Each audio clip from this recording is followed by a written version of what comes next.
Na aula de hoje falaremos a respeito de alguns defeitos que podem ocorrer no display LCD, o que exige a substituição do mesmo. O primeiro defeito é quando aparece uma linha horizontal diferente das outras cores da cena.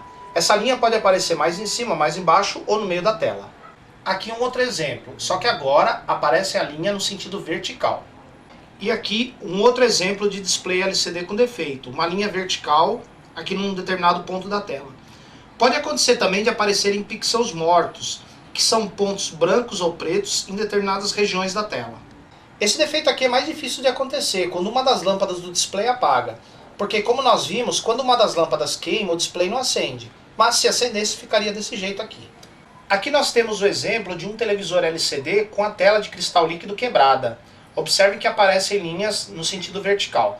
Nesse caso, a solução é substituir a tela de cristal líquido.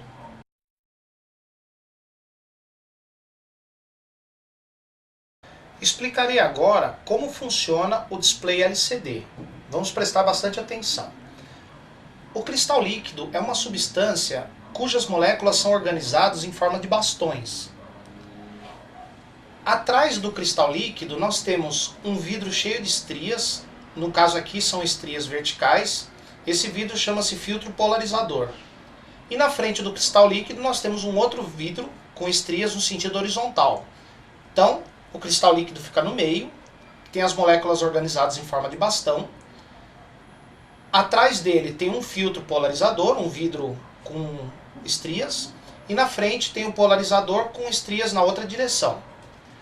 A tela de LCD é dividida em milhões de pontos chamados pixels. Para cada pixel nós temos uma estrutura dessa. Aqui a luz traseira da lâmpada fluorescente. E aqui é a parte da frente onde você assiste, onde você observa o display.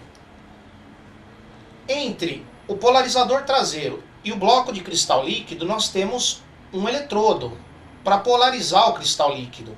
Nesse eletrodo vai ser ou não aplicada uma tensão. Como funciona? A luz da lâmpada fluorescente passa pelo primeiro polarizador, o polarizador deixa a luz passar numa única direção. Daí as moléculas do cristal líquido desviam a luz de tal modo que elas saem na parte da frente. Nesse caso o pixel está aceso. Se você não aplicar tensão no eletrodo, a luz passa pelo cristal líquido e sai pela frente, como vocês podem observar. Agora, se nós aplicarmos uma tensão no eletrodo, as moléculas de cristal líquido ficam bem organizadas, de tal modo que a luz passa por elas sem sofrer desvio nenhum e bate no polarizador da frente, e daí você não enxerga a luz na frente. Então, em resumo, enquanto não aplicarmos a tensão no pixel, a luz muda a trajetória no cristal líquido e sai pela frente, daí o pixel acende, aquela parte do cristal líquido fica acesa. E quando aplicamos a tensão no eletrodo, no cristal líquido, ele não desvia a luz, ela bate no polarizador e o pixel fica apagado. Resumindo, aplicando tensão, o pixel fica apagado. Retirando a tensão, o pixel acende. O cristal líquido não acende, ele apenas deixa ou não a luz atravessar. Este bloco de vidro está localizado entre o polarizador traseiro e o bloco de cristal líquido. Nesse bloco nós temos os eletrodos, que vão acionar cada um dos subpixels, e cada eletrodo desse é controlado, é ligado e desligado por um pequeno transistor MOSFET chamado TFT, que significa Thin Film Transistor, ou seja, transistor de filme muito fino feito no próprio bloco de vidro. Como nós temos milhões de eletrodos no bloco de vidro, sendo um para cada pixel que forma a imagem, nós temos milhões de transistores TFT na tela do cristal líquido. Os gates desses MOSFETs estão ligados, formam as linhas da imagem. São acionados para formar as linhas da imagem. Já o source deles são acionados para formar as colunas da imagem. E esses capacitores que tem ligado em cada pixel armazenam o brilho dele até que venha um novo pulso de tensão. Então, na hora de se formar a imagem, cada transistor desse recebe uma tensão no gate e no source e fornece ou não a tensão para o eletrodo. Quando fornece tensão, o pixel fica apagado. Quando não fornece tensão, o pixel fica aceso. Na verdade, para cada imagem, o transistor recebe 8 bits de tensão. Quando todos os bits estão no nível 1, o pixel fica aceso. Quando todos os bits estão no nível 0, o pixel fica apagado. Agora, quando ele recebe nível 0 e 1 alternadamente, o pixel exibe um brilho médio.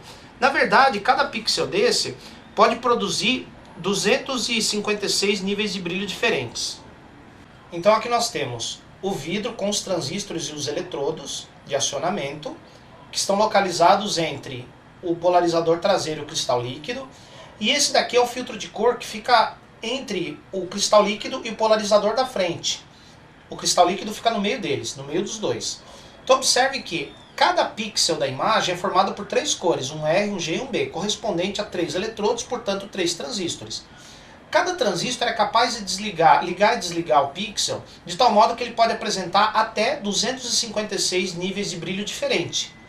Como cada cor dessa pode apresentar 256 tonalidades diferentes, multiplicando isso 256 por 256 por 256 dá mais de 16 milhões de cores. Esse pixel aqui ele pode apresentar mais de 16 milhões de cores diferentes, dependendo da quantidade de vezes que o seu transistor liga e desliga. Lembrando que, para cada imagem, para cada quadro, o transistor recebe 8 bits para ligar e desligar o pixel. Aqui nós temos o detalhe de uma tela de cristal líquido, com a sua placa, entre a placa de controle e o vidro onde estão os transistores TFTs que acionam os pixels, nós temos esses integrados em forma de bastões. Cada integrado desse é responsável por uma certa quantidade de transistores lá da tela.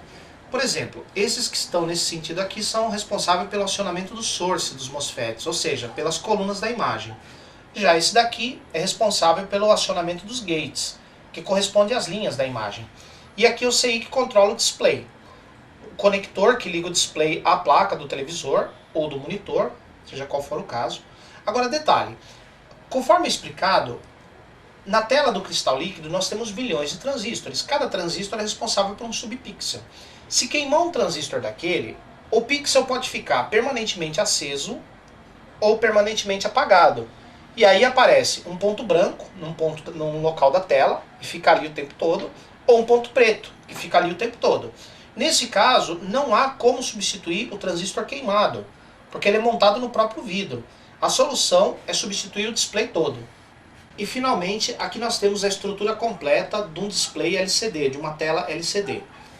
Aqui nós temos o conjunto responsável pela iluminação do display, o chamado backlight. O backlight tem lâmpadas fluorescentes do tipo CCFL, que traduzindo significa lâmpada fluorescente de cátodo frio. Essas lâmpadas trabalham com tensão alta, de 300 a 1300 volts, normalmente alternada. Nesse caso, no exemplo, nós temos 2 lâmpadas fluorescentes, uma de cada lado do display. Agora, tem display que usa 4, tem display que usa 6, tem display que usa 8, tem display que usa uma só, depende do tamanho da tela.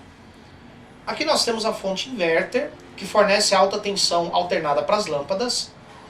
E aqui nós temos o conjunto que espalha de maneira uniforme a iluminação das lâmpadas.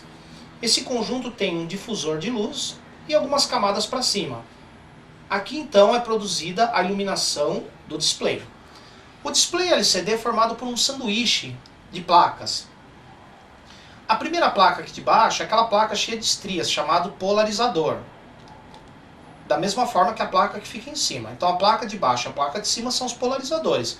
No polarizador de baixo a luz entra e no polarizador de cima a luz sai ou não, dependendo se ele está ou não energizado. No meio de tudo nós temos o cristal líquido, que é esse bloco que está em azul clarinho. Bloco de cristal líquido. Embaixo do cristal líquido nós temos a placa TFT, aonde estão os transistores.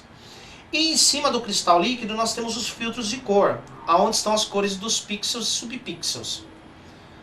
Do lado do display LCD nós temos a placa de controle, aonde estão os CIs que acionam os gates e o source dos MOSFETs da placa TFT. Também nós temos a regulação de tensão, o regulador que alimenta a placa. E aqui do lado uma ideia de cada pixel, aliás, de cada subpixel, cada pedacinho. Então essa estrutura é que forma o display LCD, só que tem um detalhe. Qualquer uma das partes do LCD que ficar estragada, lâmpada queimada, transistor queimado na placa TFT, cristal líquido manchado, polarizador com defeito, CI queimado, você tem que trocar o conjunto inteiro.